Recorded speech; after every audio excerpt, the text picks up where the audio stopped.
मुद्दा जो कि सिर्फ भारत का ही मुद्दा नहीं है, पूरे विश्व भर का मुद्दा है, वो है टैरिफ का मुद्दा। तो ये जो टैरिफ वॉर चल रहा है इस वक्त, उसका भारत पर क्या असर होगा, आप ये जरा सा समझाएं। देखिए, असर का आकलन करने के लिए बहुत जल्दबाजी होगी। सिर्फ अकेले भारत पर टैरिफ नहीं डाला गया है, ढेर सारे देशों पर डाला गया है। हमारे कितने ऑप्शन खुलेंगे, अमेरिका में भी हमसे ज्यादा हमारे स्पर्धक है, वो देशों पर टैरिफ डाला गया है। तो इसका असर क्या होगा?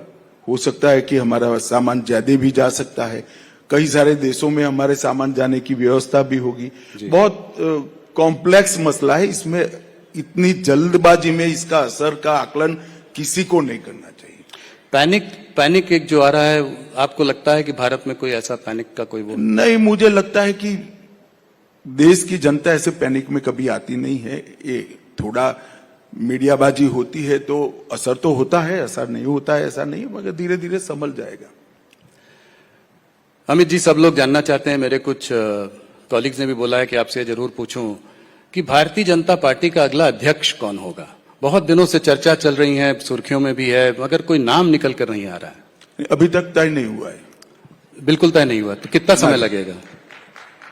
आपकी मुस्कुराहट से मुझे लग रहा है कि कुछ नहीं बता रहे, नहीं हुआ भाई। 13 करोड़ के मेंबरशिप के पार्टी का अध्यक्ष छिपा नहीं रह सकता ना, तय होगा उसी दिन सार्वजनिक हो जाएगा। वो पर्चा भरेंगे तो तुरंत ही नाम घोषित हो जाएगा। तो समय क्यों लग रहा है अभी तक? तो जी समय लग रहा है जी।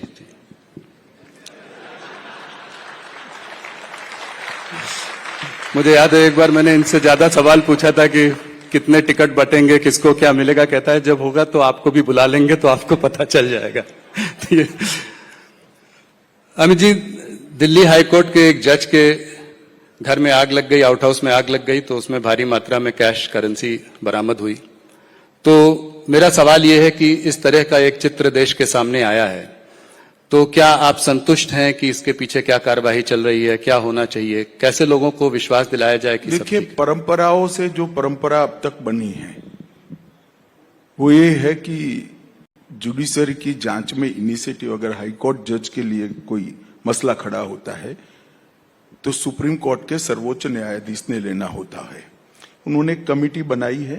हमें ये न्यायिक प्रक्रिया पर, सुप्रीम कोर्ट की प्रक्रिया पर भरोसा रखना चाहिए। इसकी रिपोर्ट आएगी तो काफी सारी चीजें स्पष्ट हो जाएगी। मगर मैं इतना कहना चाहता हूं, उन्होंने कमेटी बनाने के निर्णय करने में कोई तक देरी नहीं की है, और मैं आशा करता हूं कि जल्दी, क्योंकि पूरी जनता भी इसको बहुत गंभीरता से देख रही है, तो जल्दी ही ये कमेटी की रिपोर्ट, और उसके बाद ऐसा भविष्य में न हो इसके लिए क्या कदम उठाए जाए वो सुप्रीम कोर्ट की ओर से सार्वजनिक होगा।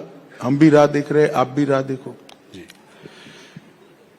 एक जुड़ा हुआ सवाल जुडिशरी पर, हायर जुडिशरी के जो अपॉइंटमेंट प्रोसेस का एक सवाल, काफी मुद्दा चल रहा है। एनजेएसी की भी बात हो रही थी, सुप्रीम कोर्ट ने उसको अनकॉन्स्टिट्यूशनल बताया। इस पर आपका व्यक्तिगत क्या मत है? देखिए, मेरा व्यक्तिगत कोई मत नहीं हो सकता, क्योंकि मैं एक पार्टी से बंधा हुआ व्यक्ति हूं। मेरा कोई व्यक्तिगत मत नहीं होता है। मेरा मत व्यक्तिगत मैं पार्टी में रख सकता हूं। पार्टी एक निर्णय पर पहुंचती है, फिर पार्टी का मत मेरा मत होता है। इसी तरह से सरकार में भी मेरा कोई व्यक्तिगत मत नहीं होता है। व्यक्तिगत मत जब प्रधानमंत्री जी चर्चा करते हो तब मुझे रखना होता है, या तो कैबिनेट में रखना होता है। इसके बाहर तो कैबिनेट का जो डिसीजन होता है वही हमारा डिसीजन होता है। परंतु मैं मानता हूं कि इस पर एक नए सिरे से एक बहस ये घटना के कारण खड़ी हुई है। जनता में काफी उत्सुकता भी है। हम राह देखते हैं कमेटी क्या करती है, उससे काफी आप कह रहे हैं उसके बाद बहस होनी चाहिए? नहीं, बहस तो अभी कर ही रहे हो आप। बहस में तो कौन किसको रोक सकता है, परंतु कमेटी क्या रिपोर्ट देती है इसके आधार पर सारी चीजें स्पष्ट हो। जम्मू और कश्मीर की ओर चलते हैं, कल आप वहां पर थे भी।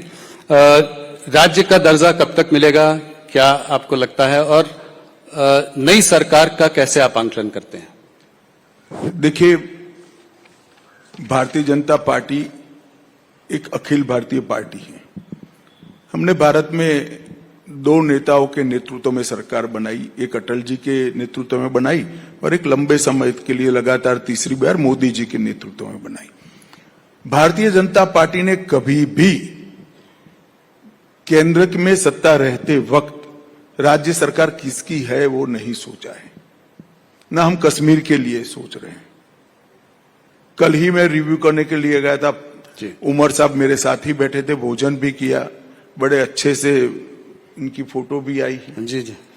और हम सभी राज्य सरकारों के साथ जिस तरह का हमारा व्यवहार होता है इसी का है, परंतु सुरक्षा और अलगाववाद इस पर हमारा स्टैंड फर्म है, इसमें कोई कॉम्प्रोमाइज ना हम करेंगे ना किसी को करने देंगे।